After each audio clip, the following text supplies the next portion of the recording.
Are you a Sun Devils fan? Is that a Sun Devil?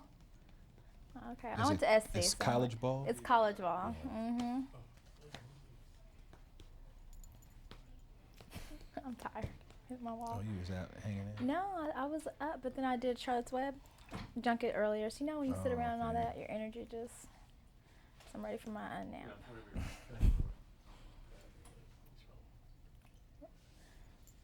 Ready? Okay. So your character in this movie is a funny guy, as are you. So now, how much of this was improv and how much was on the page? I don't think any of it is improvised, the movie. The movie is mostly stuff from the page. It might be a word or an inflection that's improvised. Because I was in completely uncharted waters, this film, doing a movie like this, so I wasn't as quick to improvise, because they're not going for the joke. My character has he has some moments where he's funny, but he's really this tragic figure, and how he winds up, and he's kind of cool and he's charismatic in the beginning, but he's not really supposed to be that funny, so I wasn't doing a lot of improvising. Could you personally relate to your character? Because I'm sure, you've been in Hollywood a long time, so I'm sure you've seen it all. Yeah, but I can't relate to the tragic side of Jimmy Early, because I had the closest you could get to having a charmed existence in this town. I got on Saturday Night Live when I was 18. I graduated high school at 17 and got on Saturday Night Live when I'm 18, and I did 48 Hours when I was 20.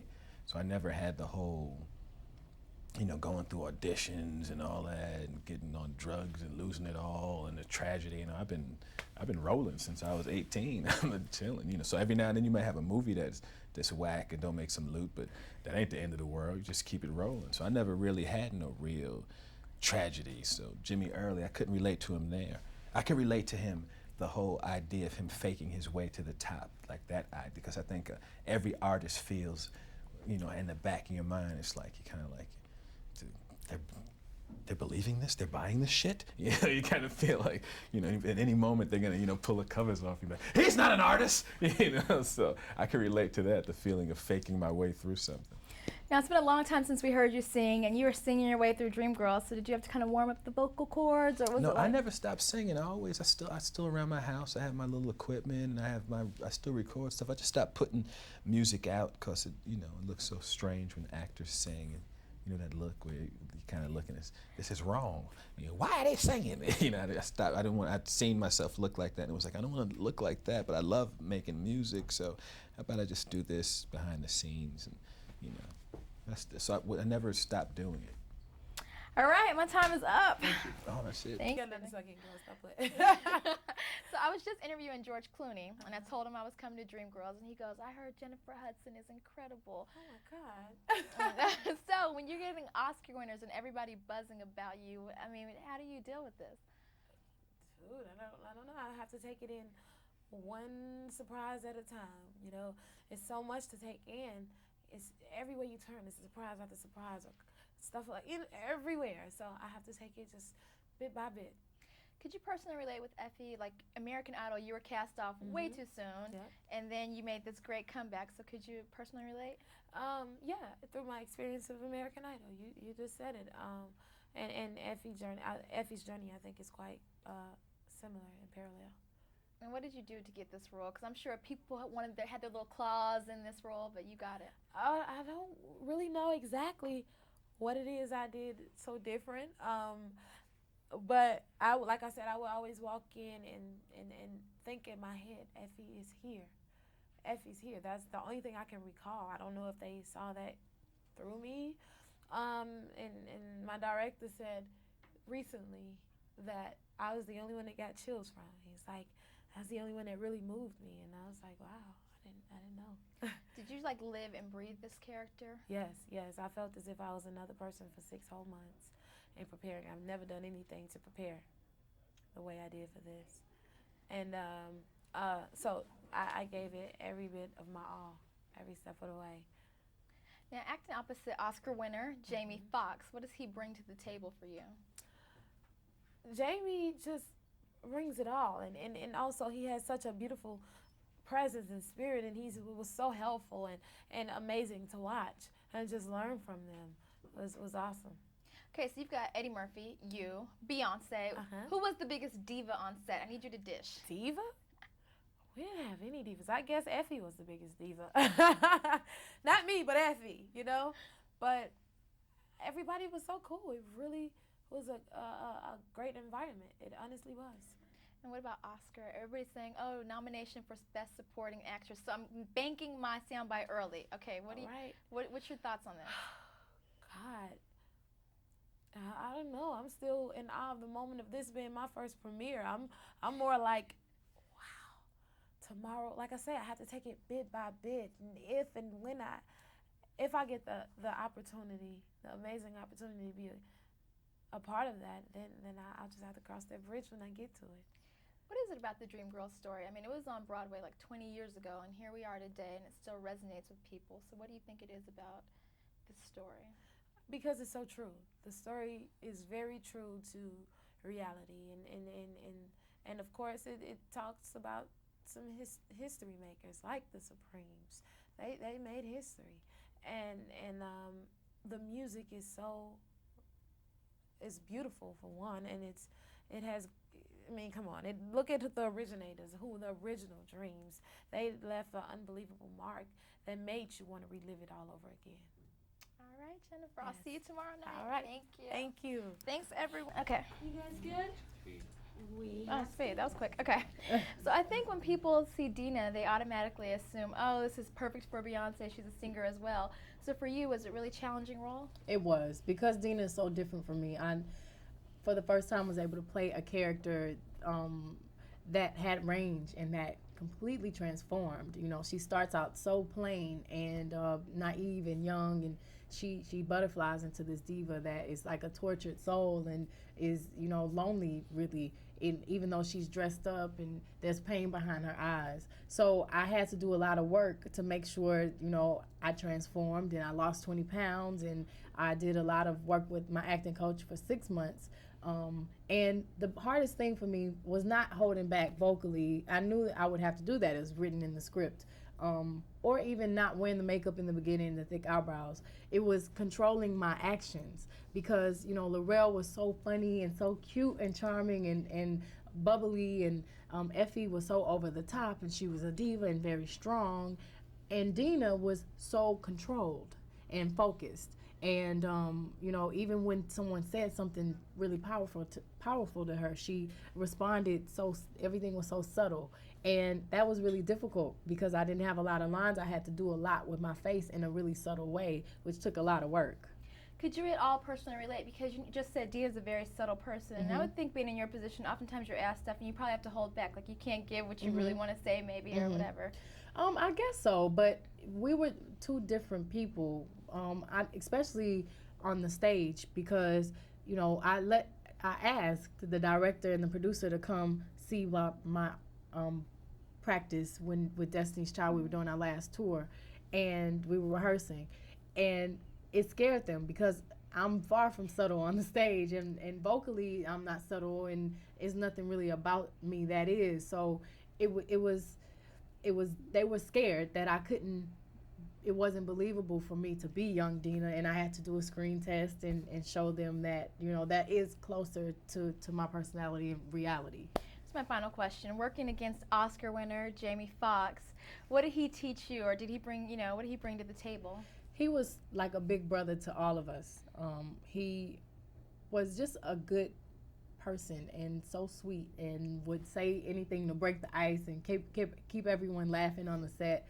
And I was nervous because, you know, I knew my hardest scenes were with him. So I felt a little silly after I had been around him, being so nervous, because he's just so normal, and would give suggestions and compliment everyone on their scenes.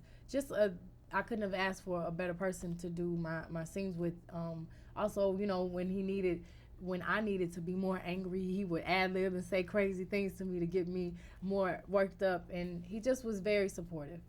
All right, Beyonce, thanks Thank for you. your time. I love the movie. Where are you from?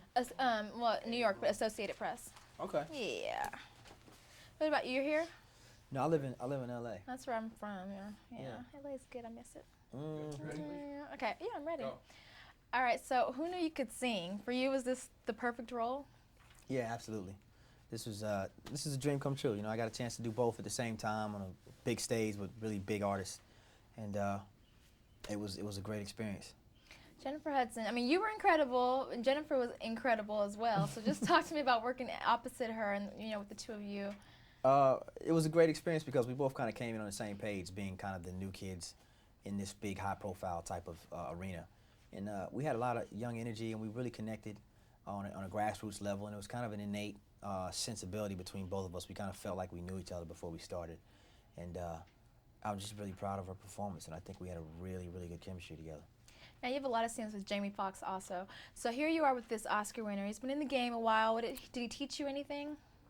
He really led by example. Just stay humble, stay grounded, and you don't have to go crazy and wig out because you're at the top of the food chain. You can still be the same young, youthful, exuberant guy you were when you got into the industry, and that's who Jamie is.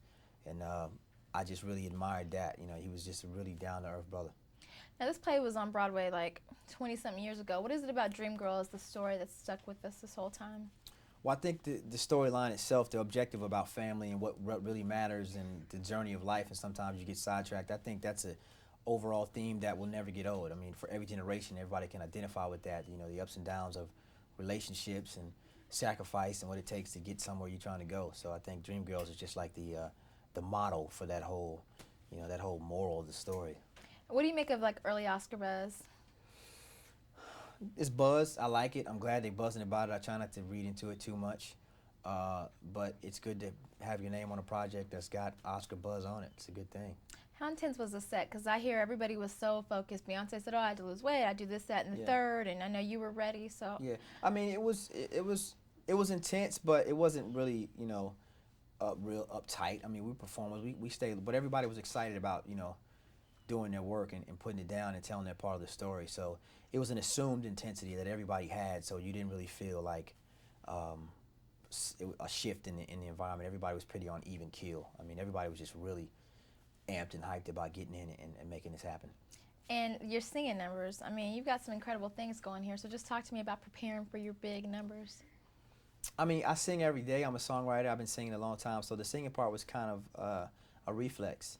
I guess the biggest thing was singing and interpreting the song as if I was speaking it and doing it with other actors, which was kind of a lesson where all the lessons you learned, you had to apply all of them in one big gumbo to to come out with a good result. So the singing part was the fun part, I think. All right, thank you for your time. Thank I'll see you. you at your premiere. Sure. Okay, that was quick. Okay, so in this industry, do you know a lot of Curtis type of guys Yeah, that are? yeah. As a matter of fact, I developed Curtis out of meeting some of the music executive people that I met in the past 4 years. He's really not developed off of Barry Gordy at all, because now the music business is taking a dip, so the executives are even more vicious and relentless and unforgiving. So that's what Curtis is. All right, Oscar winner, do you feel pressure now? You've got that big title in front of your name Yeah. to. Yeah, I think the type of pressure that you put on yourself is that you have to keep your level of whatever you're doing as far as your acting is concerned. Keep it up. You may never go back to the Oscars ever again, but at least now you know what to do and how to set the bar for yourself. What kind of tips did you give Beyonce? Because she said that she kind of really looked to you to help her out. Just to go with it and go with the flow of it. Like sometimes we would do things in our life, like when we're in the bathroom and just acting out of character. Go straight to that. It's not really that technical at times. And plus, Beyonce is a talented person. When she gets on stage, she goes into a certain different character. So it's just a matter of adjusting your dial to find that character in Dina. For you, is this kind of your ideal part? Because you get to combine a little bit of music with the acting thing. Yeah, but for me, the ideal part about this is that the music is minimal and the persona of Curtis is bigger than the persona of, say, Jamie Foxx would be. And so that's what I wanted to do, was kind of do something that was a little off. Because usually you play the parts where everybody likes you and, you did this and but this one, people's like, oh, this dude is so mean. Why is he so mean? This dude is crazy. Ooh, and one girl said, I'm going to slap Jamie when I see him for being so mean. And that's what you want. You want to get that rise out of people. Yeah, but Jamie, is it more fun to play somebody who's so hard-edged and mean? Yeah, I think so in this situation, because what it does, it snatches you back from your persona out there of being the nice guy to, like, this is really a character. And there was talk about maybe we should lighten him up. And I said, if you lighten him up, then you'll wreck the character. It'll look contrived. I think if you just leave him where he is, and then maybe at the end, you know, when he sees his daughter, maybe there's maybe a chance of softening him up. But leave him like he is, because it makes a transformation of Beyonce, Jennifer Hudson, and Eddie better, of trying to get away from this black hole. All right, so Curtis really steers a lot of people's career, and they kind of Yeah. had to break away from Yeah, him. yeah. Could you personally relate? Like, was there ever a point in your life where you had to? There's some certain people that you have to get away from in the business that's just not good for you as your business, because in this business is about building your brand. And then once you do lay down your artistic side, your brand has to be, you know, maintained in a, I would say in a say a gentlemanlike way, in a way where you can keep on doing business, and people look at you as like they want to work with you. They feel comfortable about being in business with you. And sometimes if people that are working with you wreck that part, you have to get that out of your life. All right, can I just get you to say I'm Jamie Foxx, you're watching movies now? I'm Jamie Foxx, and you're watching Movies Now. Thanks, Jamie. Thank you. I appreciate it. All I'll right. see you at your premiere.